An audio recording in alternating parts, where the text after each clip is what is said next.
Project Zomboid is full of Easter eggs and references. Some are nods to the Indie Stone's previous projects, while others are references to other medias, and some are even referencing our real world. So, in this video, I have compiled a list of Easter eggs in Project Zomboid that I will share with you. And for the sake of the video and your attention spans, I'm not going to include any Easter eggs that I think are well known, like the Jason Voorhees zombies or the real hidden image on the title screen. So, Project Zomboid has a lot of location-specific Easter eggs. When talking about these location-specific Easter eggs, the first one that often gets brought up is the old player house in which you can find Baldspot and Kate as zombies. However, some of my favorite location-specific Easter eggs are the names of stores around Knox Country. Seeing as Project Zomboid is a zombie survival game, the devs give homage to the man who is known to popularize zombies. In Louisville, you can come across the Romero Center for Performing Arts, a nod to the father of zombie films, George Romero. It should be no surprise that a zombie game pays homage to the late filmmaker, as his works are a major reason why zombies are as popular as they are today. But this is not the only time Project Zomboid references other zombie media. In fact, the game makes reference to two zombie classic films. In Mauldral, the player can find the medical building, Cortman Medical. Besides making a good base, this is a reference to Ben Cortman, a friend of the protagonist in I Am Legend. And yes, I do know that I Am Legend was a book before it was a movie, but chances are most people knew about the movie before the book. The second reference to a zombie movie can be found at Valley Station, right outside of Louisville. Here, the player can explore the Crossroads Mall, which shares its name with the mall in Zack Snyder's 2004 Dawn of the Dead remake, which, if you didn't know, was a remake of the film George Romero originally made. The last storefront that makes a reference to a zombie IP can be found at multiple locations actually. The player can find an ice cream shop called Churn R Us in Louisville, Valley Station, and Riverside. Besides being an obvious reference to Toys R Us, this is a reference to the game DayZ. The game takes place in a fictional post-Soviet country named Churn R Us. Those are all the location-specific Easter eggs that I could find that pays homage to other zombie properties, but there are still others that I want to talk about.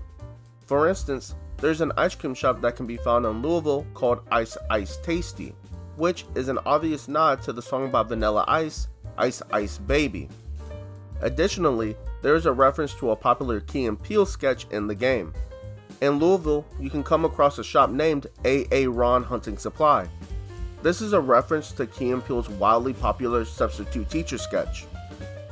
There is a well-known Easter egg, which is the Goodman Law Services building, that references Saul Goodman from the popular TV shows Breaking Bad and Better Call Saul.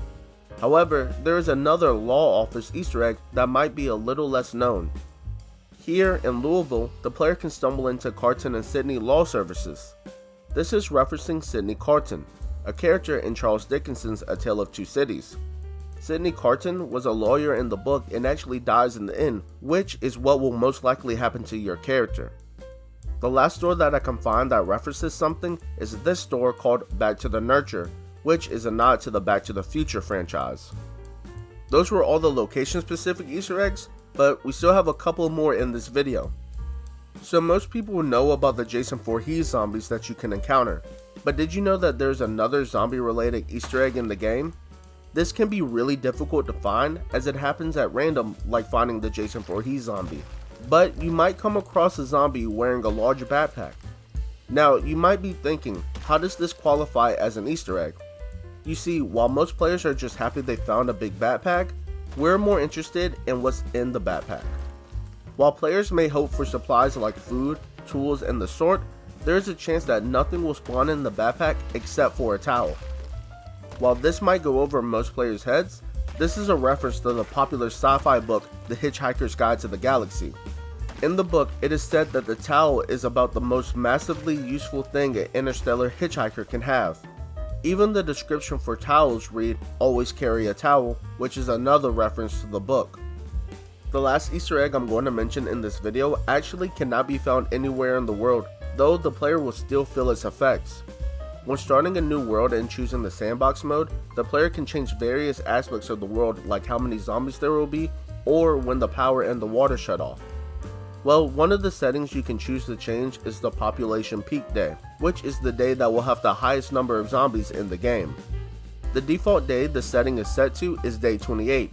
For those of you who are zombie movie connoisseurs, you might recognize this as a reference to the movie 28 Days Later, in which a highly contagious virus spreads amongst the population, making those infected highly aggressive and essentially becoming zombies. But those are all the Easter eggs I have for you in this video. There are plenty more Easter eggs, so if you want another list, just comment down below and I'll be sure to make one. Also, let me know if you found any Easter eggs, and if I didn't know about it, I'll be sure to give you credit if it appears in a future Easter egg video of mine. Also, let me know if there are any more zombie related Easter eggs, as all the ones I know about are in this video. I would think that there would be a lot more, but I genuinely do like the ones that they have included. Anyways, thanks for watching, keep on surviving, and have a good one.